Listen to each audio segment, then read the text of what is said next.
Olá, tudo bem com vocês? Eu espero que sim. Então vamos pedindo que Jesus nos envolva nesse dia. E para a gente começar, gostaria de convidar a todos a fechar os olhos para que a gente entre em sintonia com toda a espiritualidade amiga que está conosco neste momento. Em primeiro lugar, ao nosso mentor individual, o nosso anjo da guarda, que cuida e nos ampara nessa encarnação. Vamos também sentindo o amor de mãe que nos envolve, que é Maria de Nazaré que vem ao nosso encontro. Ela, nesse momento, nos abençoa e nos leva à presença do seu Filho, nosso Mestre Jesus, que nos acolhe com um abraço de amor e vamos entregando ao Cristo todas as nossas angústias e aflições. E Ele nos devolve o seu amor e a sua paz. Ele nos convida a viver o seu Evangelho e nos leva à presença de Deus, nosso Pai e nosso Criador. E só temos a agradecer a Ele por tudo que tem feito em nossas vidas. E como forma de gratidão, vamos entregando a Deus a prece que Jesus nos ensinou. Pai nosso que estais no céu, santificado seja o vosso nome. Venha a nós o vosso reino, seja feita a vossa vontade, assim na terra como no céu. E o pão nosso de cada dia dai-nos hoje, e perdoai as nossas ofensas, assim como nós temos perdoado aqueles que nos têm ofendido. E não nos deixeis cair em tentação, mas livrai-nos de todo o mal. Que assim seja. Graças a Deus. Bem, o tema de hoje é uma passagem de Jesus que ela é a prova de que há mais de 2000 anos a gente já gostava de cuidar da vida dos outros. Infelizmente. Essa é uma prova. É uma passagem em que Jesus, essa passagem é contada no Evangelho de João, no capítulo 8, e conta lá que Jesus ele estava em Jerusalém, próximo do templo de Jerusalém, e ele estava ali ensinando o Evangelho a um grupo de pessoas. Num determinado momento, chegou um outro grupo de pessoas exaltadas, arrastando uma mulher que estava chorando, e à frente dessa turba de pessoas tinham ali os religiosos da época, os fariseus, os escribas, estavam arrastando aquela mulher para frente de Jesus. Então eles param ali, próximo de Jesus, e eles começam a falar para Jesus: Mestre, esta mulher foi apanhada no próprio ato, ela adulterando. E a lei de Moisés diz que ela tem que ser apedrejada. E você? O que você diz? Então, aqui é o primeiro ponto que eu queria colocar, interrompendo a passagem. O primeiro ponto que eu queria colocar é o contexto da época. Lá na época de Jesus, os judeus seguiam à risca as leis mosaicas, as leis de Moisés. E eram leis muito rígidas, principalmente com as mulheres. Porque a gente tem que lembrar que aquela sociedade era uma sociedade patriarcal, uma sociedade que valorizava muito mais o homem, né, do que a mulher. Então, no caso, por exemplo, do adultério, a lei de Moisés ela decidia que a pena para o adultério deveria ser a morte por apedrejamento. E é interessante, né, quando a gente fala essa questão da sociedade patriarcal, aquele grupo de pessoas estavam levando só a mulher para ser julgada, já sendo julgada ali por eles, né? E a gente fica pensando assim, o adultério, para que ele aconteça, você precisa de pelo menos duas pessoas. E ali só estava a mulher. Cadê o homem nessa história? Aí a gente já percebe como a sociedade era machista para aquela época, né? Bem, é interessante que nesse relato, por que que os fariseus estavam ali fazendo aquela situação, provocando aquela situação? Eles queriam realmente armar uma emboscada, deixar Jesus em saia justa, porque eles queriam de alguma forma fazer com que Jesus negasse a lei de Moisés. Então, era uma situação extremamente delicada para Jesus, porque ou ele ia contra a lei de Moisés, falando que não era para apedrejar aquela mulher, então aí ele seria também é, condenado ali, né, por heresia e contra a lei de Moisés, ou se ele chega e fala assim, não, que cumpra-se a lei de Moisés, né? E, a, e o evangelho de amor que ele estava pregando? Como que ficaria? Então era uma situação muito delicada. Jesus, quando ele ouve essa pergunta dos fariseus, olha, essa mulher foi pega em adultério e a lei de Moisés manda apedrejá-la. O que você diz sobre isso? Nesse momento, Jesus tem uma reação que ela é inesperada. Ele se abaixa, ele estava ali, se abaixa, ele estava sentado e ele continua. Ele começa a escrever na areia, no solo. Ele começa, com a ponta do dedo, a escrever na areia. E os fariseus, eles insistem. Mestre, o que você fala sobre isso? Provocando ele ainda mais. Eu fico pensando o seguinte, se eu tivesse, se eu tivesse no lugar de Jesus, se alguém chamasse, falasse assim, ó, Gerson, é o seguinte, ó, essa mulher aqui foi pega em adultério. Eu acho que a minha reação seria a seguinte, ah é? Em adultério? Com quem? Ah é? Com quem? Mas como é que foi? Quem que pegou em adultério? Né? Isso eu, né? Eu, Gerson, o espírito imperfeito que eu sou. Eu queria saber mais da situação, né? Para julgar ainda mais aquela mulher. E o Cristo não. O Cristo ouviu, se abaixou e começou a escrever na areia. E é bonito isso porque ele ficou em silêncio, porque tem horas que é melhor ficar calado. Tem horas que o silêncio diz muito mais coisas do que a gente imagina. Então eu imagino o que o que estava passando na cabeça de Jesus, né? Jesus assim, mas gente, o que vocês têm a ver com a vida dessa mulher? Quem são vocês para poder julgar ela? Eu acho que uma série de coisas passando na cabeça de Jesus. Mas Jesus ali ficou calado. Com a insistência dos fariseus, Jesus se levanta, olha para aquelas pessoas, algumas delas já estavam com pedras nas mãos, né? Porque nós somos assim, né? Para julgar e condenar, a gente é rapidinho, já pega a pedra na hora. E aí Jesus, ele diz aquela célebre frase: aquele dentre vós que não tiver pecado, que atire a primeira pedra. E qual foi a reação? A reação é que conta no relato do Evangelho que as pessoas, uma, né, uma olhou para a outra, aquelas que estavam com a pedra na mão soltaram, os velhos, os mais velhos saíram, né, dali, depois os mais novos, e todos aqueles que estavam ali condenando aquela mulher, eles se foram. E é interessante isso porque o que acontece? Jesus, quando ele diz isso, aquele dentre vós que estiver sem pecado, que atire a primeira pedra, o que Jesus está querendo dizer? Viu?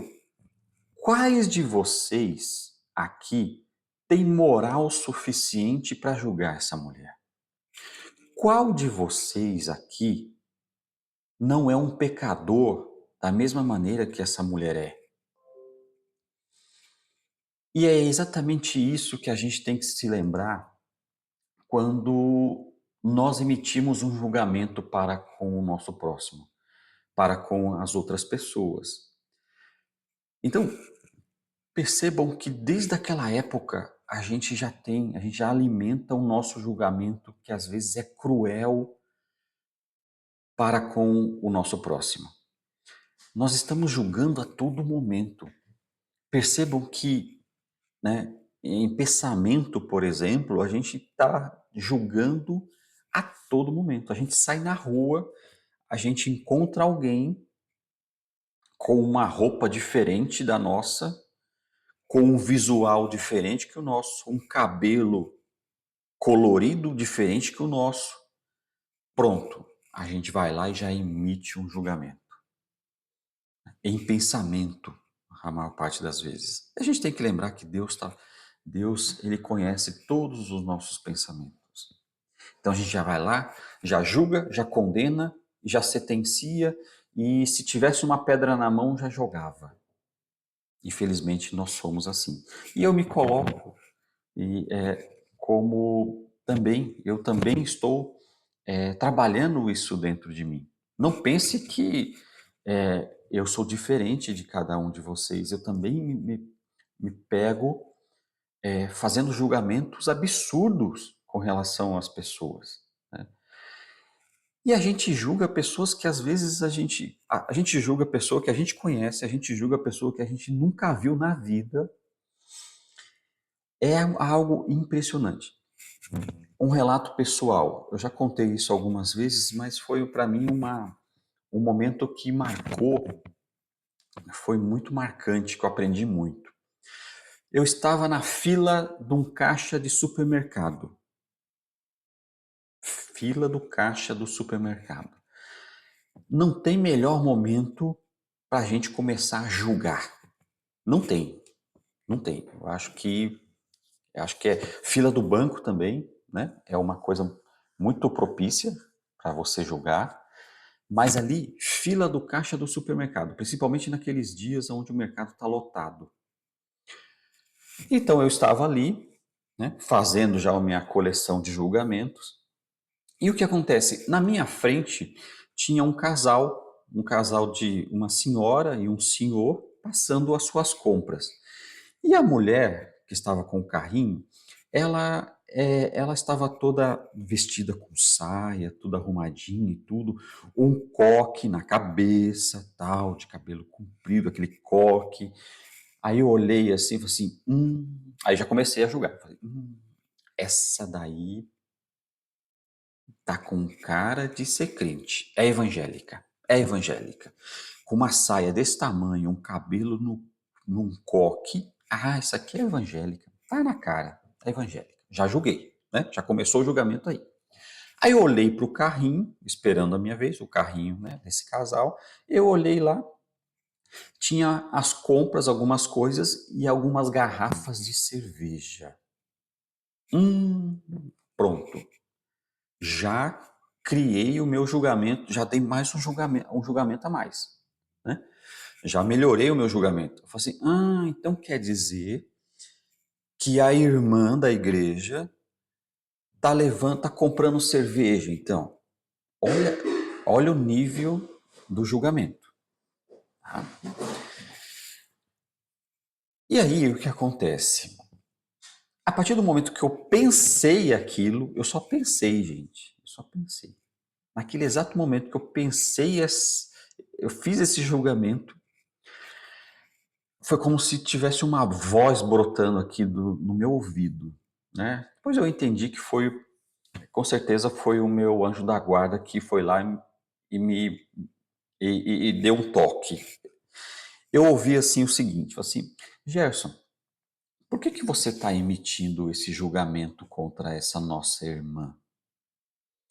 Saiba você, saiba você que ela, mesmo a contra vontade, ela está comprando essas garrafas de cerveja, né, na esperança, né, de que essas garrafas de cerveja sejam levadas para sua casa, na esperança de que o seu marido, este homem que está do lado dela, não vá para o bar beber, que ele fique em casa.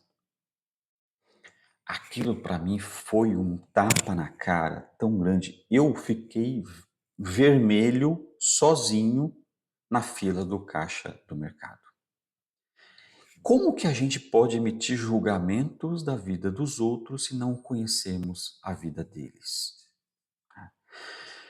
Eu percebi naquele momento da fila do caixa que eu não tinha condição nenhuma de atirar a primeira pedra. Nenhuma. E sabe o que acontece? Isso é o que a gente mais faz.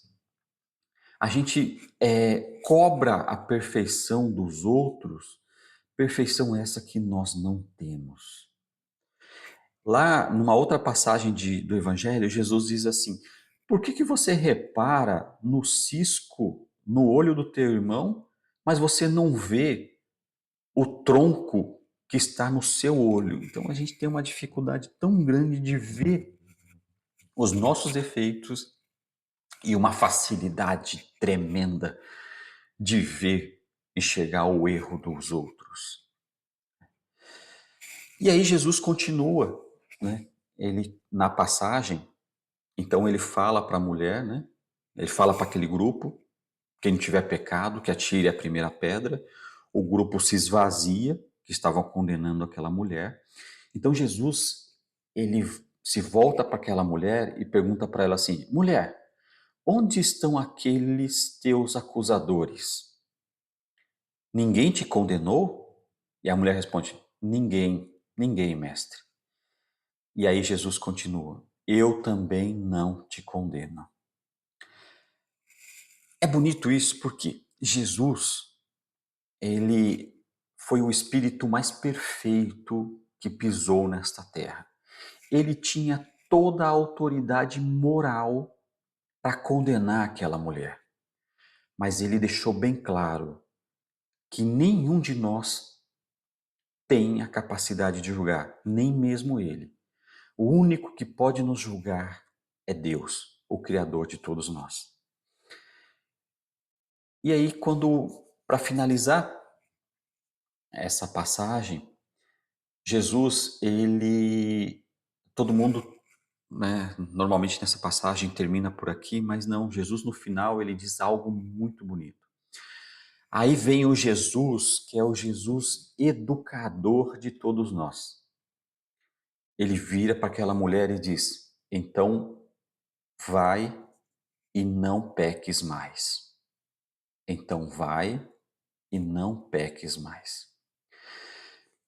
Jesus está dizendo o seguinte para aquela mulher. O que ele disse para aquela mulher, na verdade? Olha, filha, aprenda com teu erro. Vire a página. Siga a sua vida. Mas não volte a cair nesse mesmo erro. Você aprendeu a lição. Não volte a errar novamente. Essa lição você já aprendeu. E é exatamente esse o convite de Jesus, que Jesus tem para cada um de nós. O primeiro convite, sabe qual que é? A gente sempre se lembrar do seguinte: quando a gente for emitir um julgamento ou condenar alguém, a gente tem que lembrar que a gente não tem condição nenhuma de jogar a primeira pedra no nosso irmão. E o segundo convite de Jesus é lembrar que possamos também virar a página dos nossos erros. Os erros que cometemos no passado, que eles possam servir de aprendizado para nós, para que a gente não erre novamente. E que a gente, dessa forma, possa seguir em frente na nossa evolução. E lembrando da frase de Madre Teresa de Calcutá: quem julga as pessoas não tem tempo para amá-las. Então, para terminar, gostaria de convidar a todos a fechar os olhos novamente, em gratidão a toda a equipe espiritual que está conosco, a nossa Mãe Maria de Nazaré, a Jesus e principalmente a Deus por todo o seu amor para conosco. E vamos desejando o melhor sentimento, mais puro e verdadeiro, a todos os nossos irmãos em sofrimento, em toda a humanidade. Sofrimentos físicos, emocionais, o abandono dos seus familiares. Vamos vibrando intensamente, desejando o melhor àquelas pessoas que estão pensando em tirar sua própria vida. E vamos também desejando o melhor a todos os nossos familiares que deixamos em casa para estar aqui. E assim, vamos em gratidão maior, pedindo que Deus possa continuar olhando por nós e renovando em nós a nossa fé e esperança para seguir nessa jornada. Que assim seja. Muita paz e muita luz a todos.